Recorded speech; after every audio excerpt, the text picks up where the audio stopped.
probably one of the more fascinating things about any form of high stress, high level competition is there's no real guidelines of how to prepare your mind.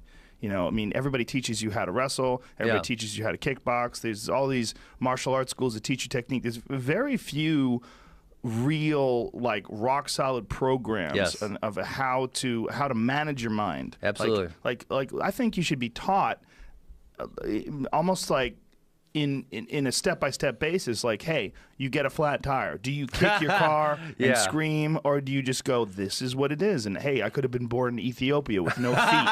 Right, I could be living in a fucking coal mine somewhere. No, I'm lucky. I'm fortunate. This is nothing. This is a minor setback. No, and so like I actually started going to graduate school for sports psychology. I got 9 of the 36 credits done, and then I actually got a scholarship to go further and get it paid for. But I was traveling so much. That was 2007-08 when I was trying to make the Olympic team, and I was gone all the time.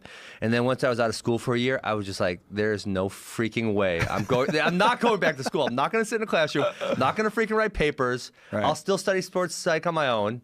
Right? And so actually every Monday I do something called the Mental Monday on one of my Facebook pages, and people message me questions and I talk about the mental aspect, because you're right, there aren't enough people that talk about it. And then in wrestling there's actually this company that's being highly successful now called Wrestling Mindset, and they have a training program for athletes' minds, because you're right, there's nothing out there. Is there a website for this? Yeah, it's wrestlingmindset.com. No kidding. That's great. And they're starting that'll apply to everything. Well, they're starting to expand into different disciplines, but you're right.